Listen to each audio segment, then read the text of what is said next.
Welcome to Love and Dialogue, the podcast where love speaks. I'm Tristan. And I'm Brianna. We're so excited to have you join us as we explore the ups, downs, and all the in-betweens of relationships in all forms, whether it's with a partner, a friend, or family. Whether you're here for heartfelt stories, honest advice, or just a good laugh, you're in the right place. Relationships come in all varieties and dynamics, and we're on this journey together, sharing our experiences and learning along the way. Every week, we dive into real conversations about what it takes to build and nurture meaningful connections in our lives. So let's dive in together and see where this love-filled journey takes us, no matter what kind of relationship you're navigating. Thanks for tuning in to Love and Dialogue. Let's get started. Welcome back, folks. Welcome back to Love and Dialogue with your host, Tristan. And I'm Brianna. What we got for the folks today, Bri? All right. So today we are being a little bit more targeted with our conversation. Okay. Today we are going to talk about the power of apologies in relationships. I'll never say sorry. Why did you tell, first of all? Don't people, you guys. So yeah, I feel like this actually is an interesting topic to talk about for us specifically because we don't have too many big fights. Like we're not, what do you call it? A very conflict heavy couple, I would say. Yeah, we don't really have a lot of like when we're frustrated, we know how to either give space or talk it through. We don't kind of let it build up to then become some big uproar. That's at times. I would say overall, we don't really have like big fights. We have situational arguments that we work through quickly. Right. And I was gonna say wouldn't even call them fights because it's usually like one of us is feeling away and it's just like or we're in a mood and that usually leads to why we're annoyed in the first place. And that's kind of what kind of brings the argument, quote unquote. But like we don't actually have like back and forth dialogue of like arguments. It's more like I'm expressing to you what I'm feeling or what you did that made me feel this way. Yeah. And then you're expressing what you're feeling in that moment. But we're actually having a open dialogue and open conversation about it versus just attacking each other. Yeah. And it's easier said than done because like when you're in a frustrated feeling or mood, when your partner is trying to talk to you and like trying to wake you through, you're still like kind of angry or frustrated. So you also have to then pivot with your own mindset. Like, look, I shouldn't be taking this on my partner. It has nothing to do with them, especially if it has nothing to do with you. I shouldn't be portraying that type of frustrated anger towards you. Like you didn't deserve that. You're just trying to help. You're trying to be a good partner. And, you know, like as you grow in a relationship or we've grown in a relationship, especially for me, I've noticed that I've had to, you know, turn that side off. It's not because it's kind of selfless. So, you know, I try to more think of when I'm frustrated and you're trying to help me, I have to take like a deep breath and just move out, right? Because I can't automatically just give you an impulse reaction because that's not going to help either of us. So I would just say, just let me have a second and then go through and let me get myself through where I need to be. But yeah, nah, we definitely never have a situation that lingered more than a day or never even reached 24 hours. No, I mean, I'm thinking about yesterday, for example, when we went to the game and Hangry was there. Okay. I hadn't eaten and we sat for 40 minutes, y'all. 40 minutes. Like it was terrible. Like and the bartender, he was cool. You know, we went to the Orioles game and you know, we were like, all right, we'll get up there because you know, your work event, they pretty much sponsored the tickets for everyone to go out and you know, good team camaraderie event. And you know, we got there a little early and you know, like we'll go to the little restaurant in Camden Yards and you know, we sat down. It wasn't even packed, you know, it was good vibe overall. But then, you know, I started thinking about my man. He was pouring the malt vinegar. Man, he thought it was the shaker and he dumped all his vinegar all over it. So I don't know. I can't get that out of my head. But back to the food piece is, you know, the man was giving us all these answers. It was a good time, good service. And then we get to the food part. And the whole reason we're there, we wanted food. Yeah. And I think the biggest thing for me is like, one, because we were just talking and enjoying our time there, that we didn't even really make a connection, that we had literally saw the whole entire bar come and go with their food before we even got our burger. All we ordered was a burger. It's not even like we ordered some complex thing. We ordered a burger that we were going to share. Yeah. and we had a plan, and That's the crazy part. And I was like, yo, I was like, they got a burger next to us. I was like, we sat down before them. I looked there, I was like, hey, where's our food? I said it in the most polite way possible. I was like, hey, any chances we're gonna get our burger today? He was like, yeah, I don't know what's going on. I'm about to check the kitchen. And he went back there like 3, 4 times. And every time we were like looking around, he don't have it in his hand. I was like, is that ours? Every time someone brought something else, is that our burger? yeah. And I was like, no, stop. Sad. So it went from like conversations about it to then I was getting angry because I'm hungry. Right now, we made a plan to get there early. We were there early. We did everything we needed to do. All we had to But do was bring our burger out. It's 30 minutes after now. And so now I'm late and I wanted to be there to be on time because it was my work event and I wanted to see everybody and before everybody got situated in their seats and we're into the game. But anyways, we digress.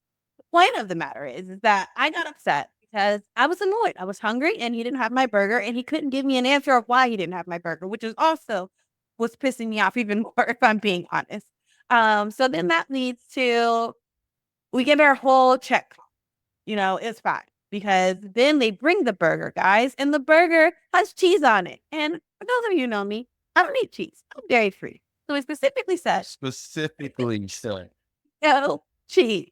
And the burger comes 40 minutes late with cheese on it. Yeah. I mean, that's what happens when you rush. You're not looking at the ticket, even though that he took the ticket back that said no cheese, showed it to us and all that stuff. I was like, my man, it's not you. Like it is a lot of cooks in the kitchen, no pun intended, but a lot of cooks in the kitchen that go from you putting the stuff in the system or then following the directions when it goes back to the line. So, like I said, I did fault him. I even tried to tip him. He was like, don't worry about it.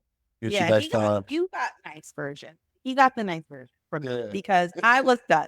I was like, I need to speak to somebody else because you can't help me anymore, which I appreciate your willingness and all the things that you've done. But at this point, I'm annoyed. I'm livid. Like, I'm hungry. I'm leaving still hungry. Right. The point of the matter is I'm still leaving hungry. And you want me to wait for you to bring me another burger?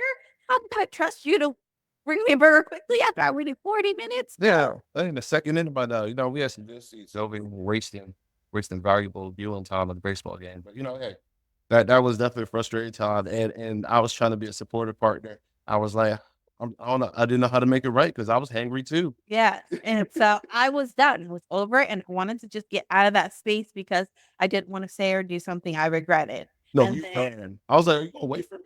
Yeah. It's like you left me behind. So that's how you felt. But I wasn't intentionally leaving you. I was trying to get to my safe space. That's a prime example of like a version of our disagreements, right? Where it's like misunderstanding what our intentions are, but when we're doing something where we're not intentionally trying to do something that's malicious or harmful to one another, but more or less if we're having some feelings inside and we just need to express them outwardly. And sometimes it comes out in a negative way. Oh no, I definitely agree with you because I've definitely been that person. And one of the biggest things that you shared with me in our relationship is like my delivery, how I go about and saying stuff. So I know I've noticed and I hopefully have been better in the way I relay my delivery about stuff, but there's sometimes I may impulsively say something and I can see your demeanor. You're like, oh, that didn't come out right. So I immediately say like, this is what I meant by that. This is what I was trying to get out. I'm sorry if I delivered it with that tone. That's not what was my intent. And I'll just make it as honest as I can, being transparent, just to make sure you're not thinking inwardly like, hey, like there he goes yet, being mean and harsh and all yada, yada, yada. When and all in reality, it's just that frustrated situation led to me impulsively saying it the way I said it when it was yet again innocent party, right? So I just come and just like that fact of communication we talk about, just going back and just saying, hey, acknowledge that what you did may have been wrong, or just to say like just to give full transparency on the situation, how I felt inwardly, to just make sure that was the point I'm getting across. So then, like, I was mad at the situation, and then you got mad at me because I was mad at the situation. Then, literally, walked and we're trying to go get our hot dogs, and then now you're mad at Now we're both just mad and we're just Yeah. both frustrated and we're taking out on one another And angry. and hangry because we still haven't eaten, guys. Yeah. But so again, we're directing all of our feelings that led from this one situation that had nothing to do with either of us doing something to one another, impact our like mood and our space and everything. And then like you literally said, you were like, I hate it when we're both in that like frustrated space. And I was like, me too. Because It's like Clash of the Titans. yeah. You know, we're literally just crashing. It's like argument on argument, but it's like, look, we're not the people that we're arguing. We're in Yeah. this together. And like I think that's the biggest piece in like the relationship part, right? You know, if someone's frustrated, you know, adding on frustrating the frustration does not help the situation at all. It doesn't, it doesn't, and I think, I talk about this a lot, like, accountability is really big for me and just kind of us I think that's something that we do well is we take accountability on, like, "Darn, like, I messed up," you know what I mean? Or, like, Yeah. "I could have gone about this differently," or, "That genuinely wasn't my intentions, I'm sorry that, like, I made you feel that way," we have a lot of that, so when it comes to apologizing, I wouldn't say that we go out of our way to say, like, "I'm sorry," like, that language isn't necessarily a part of our vocabulary, but it's Yeah. more of, like, we are explaining our intentions behind it to help you or help the other person have a better understanding of why we said it that way. And then again, say like, it wasn't my intentions to make you feel that way, right? That's better than saying I'm sorry, because I'm sorry is kind of open ended. It's like, what are you really sorry about? But if I'm telling you, like, hey, I meant to do it this way, I'm sorry I said it like that, that's stronger than just saying sorry I apologize. Yeah. And I think about, especially since I work with kids a lot and I used to work in preschool and it was like, we were always taught to say, go tell them sorry, go tell them you didn't mean that. It's something that we're taught and like ingrained to say at such a young age when we're not really understanding the impact or what apologizing actually is or what that can look like. And so I feel like, again, we've relearned what apologizing means to us and it kind of works out and like you said, for us, we feel it a lot more because there's an actual accountability attached to the I'm sorry. It's not just I'm sorry. And then, just because you said it, like now I'm supposed to be okay with it. No, like, what are you sorry for? Like that's another part of the having the conversations about hard things that we need apology. Yeah. Yeah. And it's bigger than just within relationships. It's within just life in itself, right? Yeah. Yeah. No, it's never ending. I think there's other parts too when you think about apologizing or just arguments or disagreements of like, are you a person that gets silent and like retreats into yourself? Or are you a person that like gets things or needs to kind of put it all out there right away? And I think we talked about this before that like for me, I do want to talk about it right away, but I also shut down at the same time. Like, Yeah. But you've definitely gotten a lot better. yeah, You know, I don't see you just go into like a turtle shell yeah. and just break down. For me, I would say I'm I do use the quiet part, but I can also blurt it out just as much. So I would say like a hybrid. But like in the moment when I'm really frustrated, I just go silent, want to go, be away from everyone, give me my space. And then, I don't even need a long space. I'm not looking for like a day space. Like just give me like 10 minutes to reflect while I'm angry. How can I work through the situation? And then I come back and it's like, hey, I know my energy is off. Just tell you why it's off. And we start having conversations on how we work through. So that's even the better piece is like now that I'm frustrated, instead of just me by my holding it to myself, I'm also interacting with you as my partner to be like, hey, help me, nurture me to a thought of, get over this hump, get past this mental roadblock that's holding me back. And, you've been a great support in that. And I think that's big. That's Mhm. big. That helps me want to not only, I mean, it helps with just like overall cohesiveness of our relationship. Now you understand what things that frustrate me. Now we understand coping mechanisms to get through it. That's big. Yeah. And I feel like, when we had long time ago now, when we had the podcast with Lavanya, that was part of our conversation about like how did we learn each other. And she was like, you guys make it seem so easy and things like that. And it's like the reality of it is it feels easy for us because we don't necessarily like hold it, I think. Like we don't hold grudges or we're not holding things against each other. So that part feels easy, but, like, when you're in it or the day to day or when you're in the moments, it's like, "Yeah, this is hard. This sucks." Yeah.